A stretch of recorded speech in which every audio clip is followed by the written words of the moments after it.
on my path, what I was thinking is I'm going to be a doctor, and I'm going to be a missionary doctor, like Dr. David Livingstone, who went to the heart of Africa and kind of spent his life devoted to helping people of need, right?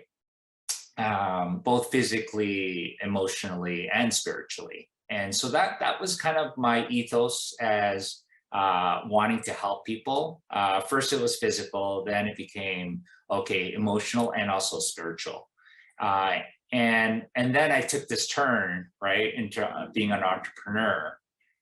So I never left the health aspect and that notion of helping people on all those three levels: physical, mental, and spiritual. And I tried to inject that into how I conduct business. So for me, my core is my faith and the love that comes from it. And I always seek wisdom from above. I try to, because I realize I'm very foolish most of the time. My thoughts, my actions, right, and behaviors. So how to get more wisdom is like one of the principal things. So one of the things in the Bible, in Proverbs, Solomon says, you know, he's supposed to be the wisest person in all history. He says, wisdom is the principal thing. Therefore, get wisdom. And with all you're getting, get understanding.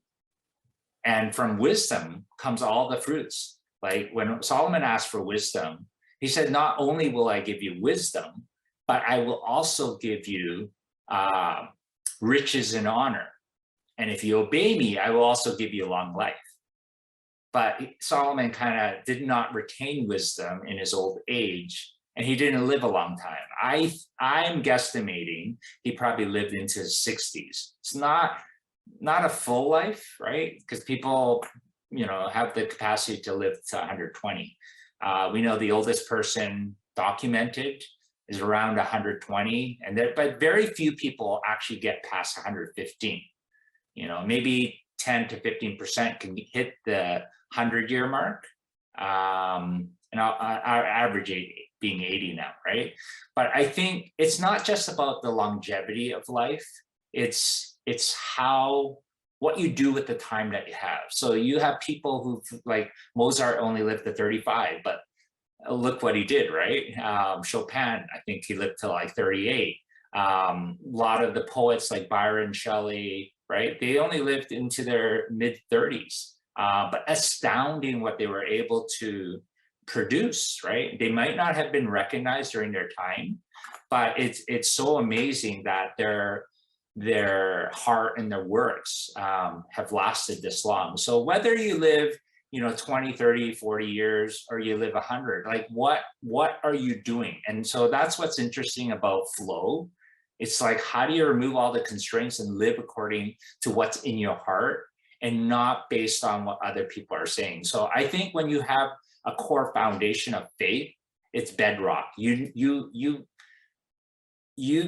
can become your own person, because you're not, you know, it's like you're building your house on rock versus on sand. And when you think about your life goal or your life purpose, you know, what is it? I often ask people who, you know, young people who come in to work for the first time, what's your life goal? And you know, like, I'm not really sure. I was, well, you know, everything that's been designed in the world has a purpose. Like a chair has a purpose, right? You could use it for other purposes, but it's been designed in a certain way. And I believe that each of us are gifted with our unique experiences and unique gifts that allow us to impact or influence the world and the people in the world and the things in the world a certain way. But you have to let it flow, right? You have to let your heart, you have to be allowed to dream and to believe that those dreams are the things that you are purposed and destined to do. So for me, that's where faith is that bedrock for me, to allow me to do all these other things, despite any differences in opinions or critical feedback from others, right? Because everybody will have a different perspective or paradigm. But at the end of the day, I believe that we are eternal beings, that we are spiritual beings, in a physical body, and this physical body will one day die. I don't think anybody will escape that. So what is that spirit being developed and being free to do, which we call our heart? Even in business, we call it entrepreneurial spirit, right? So you gotta let that heart and the thing inside you that is trapped in a prison of criticism or what's kosher in the world. And I think the people who have done that in history, you might have heard about them because they didn't conform to what the world is saying. This is the box that you should all live in. It's kind of like Matrix. So it's a long answer, but I think it's really important for people to have something that is bedrock for them. And for that, it's faith for me. If what you've heard on Flow Research Collective Radio has been helpful, please consider doing us a solid and leaving us a review on Apple Podcasts, Spotify, or wherever you are listening to this. Reviews help us connect to a wider audience so we can get these peak performance principles out to more people.